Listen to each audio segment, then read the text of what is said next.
Santosh, Karimnagar, India. Assalamu alaikum wa rahmatullahi wa barakatuh. I love you, Zakir Naik. I reverted to Islam after watching your videos. Alhamdulillah. My question is, how can I earn by doing dawah, because it is the best profession? And I started my talk by quoting a verse of the Quran from Surah Fussilat, chapter number 41, verse number 33, where Allah says, وَمَنْ أَحْسَنُ قَوْلًا مِمَّنْ دَعَا إِلَى اللَّهِ وَعَمِلَ صَالِحًا قَالَ إِنَّنِي مِنَ الْمُسْلِمِينَ. Who is better in speech than one who invites people to the way of thy Lord, works righteousness and says that I am a Muslim? According to the Quran, according to Allah, the profession of dawah is the best profession. And that is the reason I left from a doctor of a body to become a doctor of a soul. The basic question is that how can I earn my living by making dawah as a profession? Number one, that as I mentioned, dawah is the best profession, but you should not do dawah because you want to earn money. Yes, you do dawah, and because you want to live a life, a simple life, you have to have some earnings, so you can earn by doing dawah. But the main aim for dawah should be to attain Jannah, because it's the best profession. A main aim for dawah should not be to earn a lot of money. And I know that your intention is not there, but I'm just clarifying to other people that you should not do dawah because you can earn a lot of money. But when you do dawah, how can you earn money? Number one is that if your parents are very well off, and if they can support you so that you can do dawah without thinking about how to make both the ends meet or how to take care of a family, that is the best. And Allah has blessed me that my parents and my brother, they took care of my financial aspect. And they told me I don't have to worry at all. We will take care of your family. And not only that, my parents went to the extent of taking care even of my dawah activities. For the first few years of my dawah activities, it was 95% financed by my parents. So I didn't have to waste time also collecting funds. When the activities grew, mashallah, support of the family increased, but outside support from other people also increased more. And mashallah, we became the largest private dawah organization. So number one would be that if your parents are well off and if they can support, there's nothing like it. Number two, that if Allah has given you the knack of doing business, and if you can do business, spend a small portion of your time in business. And that's what I did. That initially it was mainly family support. Within a few years, I started doing a small business. I took a small loan of 15 lakh rupees from my mother, and within a few months I gave it back, and that money expanded, mashallah. And I started giving my parents a share of my earnings, alhamdulillah. And later on, I got involved in various other businesses. I have to spend on an average a few hours a week, or maybe 1 or 2 days in a month during the holidays, and got involved in business of real estate, business of mobile, and various businesses, And alhamdulillah, Allah blessed me so much that mashallah, I started earning more money than my parents and than my brother. Alhamdulillah. And I used to always give major portion of my earnings in charity. I made Allah my partner in my business. Initially it was 25% when I started, then became 51%, and it kept on increasing. The major portion of my earnings, it's for this Allah. So when Allah is your partner and you make Him the partner, so alhamdulillah, where is the question of going in loss? Allah blessed so much that we started, from my earnings, I started helping other da'is. What I want, that the Muslim Ummah, among the rich people, they should have a separate fund for supporting the da'is. And that's what we had. We had a large fund previously, and even now we have a fund supporting du'ats in different parts of the world. And mashallah, we supported du'at from different countries of the world. Depending upon the requirement, we used to take care of the family. If you wanted X amount, we used to give 1.2x or 1.25x to him, so that he doesn't have to take care at all of his financial aspects. Take care of it so that he can concentrate on dawah. So if there is a fund made by the Muslim NGOs or the Muslim rich businessman, which selectively, and this is very good, why? Because you are getting easy sawab. And I realized when I went to travel and when I met the Arabs, the first used to ask me, many Arabs used to ask me, that Dr. Zakir, how are you taking care of your living? Not knowing the background that mashallah, my family was very well off and I never took salary. He said, who is taking care of your family? Can we take care of your expenses? And alhamdulillah, so far till this day, Allah has been very kind. I did not have to take help from any of these rich businessmen. Many people offered me $25,000 a month. Some people offered me more. All put together would be hundreds of thousands of dollars I would get per month. But alhamdulillah, Allah has blessed me. When He's making me earn much bigger amount than what they're offering me, why should I take anyone's help?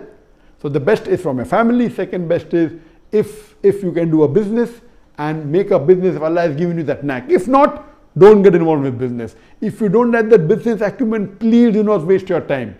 You will come into bigger problems if you are not well with business. You know, that reminds me of the Sahaba of Abdurrahman bin Auf, may Allah be pleased with him. People used to tell that whatever he used to touch used to be gold. He was an expert in business. When he did Hijrah to Medina, when many of the Muslim Ansar wanted to help them, he said, no, show me where is the market. And he used to go to the market and come back with a lot of wealth. So Allah had given him that ability. So what you have to realize, next would be having your own business. Number 3 is NGO, or they can be Muslims who can have a separate waqf or a fund for the da'i. As a last resort, you can do some halal. You can join a dawah organization. That's the reason we in our dawah organization, we had in IRF and the associate sister concerned, we had more than 500 full-time paid employees. Volunteers were in 10,000s. It was the largest private Muslim dawah organization in the world, which the present BJP government could not digest, and that's the reason they laid allegation. Alhamdulillah. And we saw to it that we paid about 20 to 25% or much more than the market value. If his market value was X amount, we used to pay 1.25x or 1.5x, sometimes even double X. We used to train the people, those who were not well qualified, we used to train them. For training, we used to give them money and take a contract that after we train you, you have to work with us for X number of years. And mashallah, this way, if you can join a Muslim dawah organization, that would be the best, who can take care of a financial aspect. If not, the last resort would be you do a halal job. A halal job which may not be an Islamic organization. It can be working in any company, a normal company which is not allowed with haram activity, and that job should be such that it should not be overburdening you. Only the few hours that you spend in the office, maybe 8 hours or 9 hours, that's it. So and you can do a job in which the company has got 2 weekly holidays. So if you do such a job, then more than 50% of your time you can yet do dawah. You can do dawah on the 2 days on the weekends. You can do dawah when you come back from office at home. This is option. And you should pray to Allah subhanahu wa ta'ala. A da'i normally should see to it that he makes his requirements very less. If you make your requirement less, no one can force you to tell something which you don't want. If your requirement, you want minimum $10,000 a month or $5,000 a month to survive, it's not required.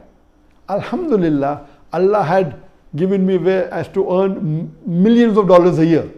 But I saw to it that my family requirement was bare minimal. In Bombay, the immediate requirement, family has to give my wife only 40,000 rupees a month to take care. It was sufficient. Here in Malaysia, I'm spending 2,000 ringgit a month on me and my wife only. That's equal to less than $500. Though Allah has given, mashallah, a lot. So that make your requirements less, so that you do not get involved in trying to waste time in making money. If Allah gives you, give majority in charity. Allah will give you more barakah, and so da'i's life should be simple. With the amount I was earning, I could own a Rolls Royce, alhamdulillah. But I preferred having a small Toyota because that is sufficient. It is enough. My part money used to go in dawah activities, because when I travel, I pay for my own money. I stay outside in the hotel. That was an expense for dawah expenses. But for the personal expense, see to it that you make it bare minimal. So your life is simple. Many people, when they came to my house in Bombay, they were shocked. You're living in such a small apartment. I said, I'm in such a big apartment. It is 800 square feet, big apartment in Bombay. 800 square feet is a big apartment. The carpet area, built up area is 1,200. Here also people come to Malaysia, some people are shocked. You're living in such a small apartment. I said, I'm living in such a big apartment. Here also, mashallah, it is somewhere close to 1,000 square feet, alhamdulillah. So if you make your requirement less, and your earning is separate, requirement less, then no one can blackmail you. So even if you do a simple job, it will be sufficient and you can do dawah better. If Allah gives you more wealth, see to it you give in charity so that there's barakah. And this is a key point. And this, the first person who inspired me about this, it was when I went to Pakistan and when I met Dr. Israr Ahmed. Besides Sheikh Ahmed Deedat, the second person who inspired me was Dr. Israr Ahmed. And he told me, son, I tried to do both together, being a doctor and a dai. I could not, you can be expert only in one, and I gave up my medical profession, and he was one of the second instrumental person for me to leave my profession. And he also told me, son, make your living cost low so that no one can pressurize you, no one can blackmail you. And alhamdulillah, Allah blessed me with a lot of niyama, and yet now, but see to it you make your requirement the least so that you can do dawah to a great extent.